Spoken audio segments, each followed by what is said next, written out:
I want to get straight to my panel. Stanley Pottinger, he was an assistant attorney general for the DOJ during the Watergate years. Evan Siegfried is a Republican strategist, and Congressman Josh Gottheimer from my home state, a Democrat from the NJ, and co-chair of the Problem Solvers Caucus. Gentlemen, welcome. Stanley, I got to go to you first.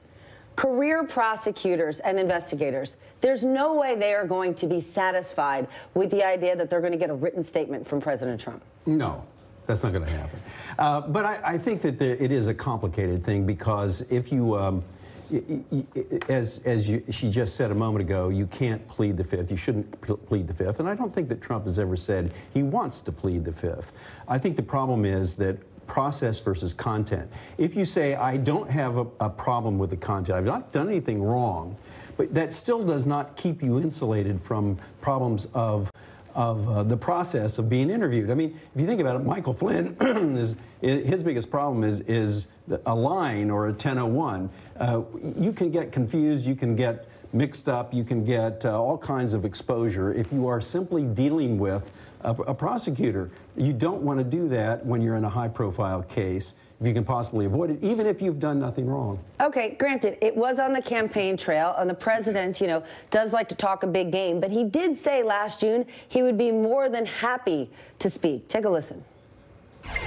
He said those things under oath. Would you be willing to speak under oath to give your version of those events? 100%. So if Robert Mueller wanted to speak with you about that, I would be glad to tell him exactly what I just told you, Joe. Okay, 100%. Does that make it harder for President Trump's team to make the argument that he shouldn't have to sit down, or no? Because he says a lot of things. Optically, it does for a moment, but not really, because he said that 100% statement when he was not with counsel and not facing a specific interview. But his lawyers have got to have some ability to talk to Mueller and talk about ground rules. There's no question about that. All right, Congressman, you are part of the Problem Solvers Caucus. What are Democrats' plan here? Democrats can say all day long, this man needs to be impeached. We see big Democrat donors put out ads that say it, but we're a million miles away from impeachment. So is your game plan, let's win the midterms and then get to that, or is it, let's just make sure Robert Mueller keeps his job? Game plan for now is to get to the facts. What I hear from people at home, Democrats and Republicans, is let Robert Mueller do his job, let's get the information out there, and then let's assess where we are. And I think that's what, in the months ahead, that's what we need to get to. Let's just get the facts out there. That will start, obviously, with what the president has to say in answering, but it's also bringing the information together and letting him do his investigation. Evan, how hard is this inside the White House? You've got President's White House team, a portion of them were with him on the campaign trail. They will say and do whatever need be to please the president, and others who joined the administration after he won kind of distanced themselves from Russia. But when he actively says via Twitter, no collusion, everything related to Russia is a hoax, hoax, hoax, how hard is that for them? I mean, Robert Mueller, come on, you can't possibly say it's an absolute hoax if you've got George Papadopoulos, Michael Flynn, and Paul Manafort, and Rick Gates in the crosshairs. I think if you're a White House staffer, you're popping a Xanax more than twice an hour at this point because the president is really making you nervous. And he undercuts his staff, not just on the Russia investigation, on pretty much everything. So when the president says he's 100% willing to go and meet with Mueller and testify under oath, you have White House staffers saying, oh my goodness, and you have Ty Cobb probably having agita.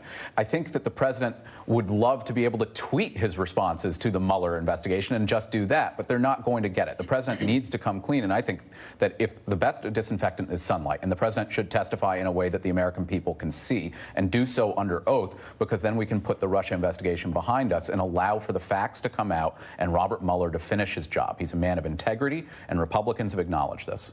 Let's talk about policy. Does the week we just had, does the Michael Wolff book, does President Trump's team actively going on the Sunday shows to defend the president, and then a story like this, what does this do to the legislative process? John Kasich said last week, we need stories like this, all of this noise to go away so we can get to policy. Because the concern is it just sends Democrats to one corner and Republicans to another. I mean, I think we need to walk and chew gum.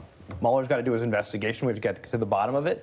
But we're coming back with a serious legislative agenda this week, right? We have to deal with infrastructure. Crumbling roads and bridges, that's going to be up front. We've got to deal with we've got a January 19th looming, once again, budget issue. We've got to pass a resolution or pass a budget so we can keep the lights on. And issues around that. To me, we've got to focus on the issues. When you go home, people want us to actually do our jobs, and that's what I'm focused on. And that takes us working together to get it done. That doesn't mean the investigation shouldn't go on, but that should be going on while we're doing our work. Paul Ryan and Mitch McConnell would agree. You saw a united GOP front this weekend at Camp David.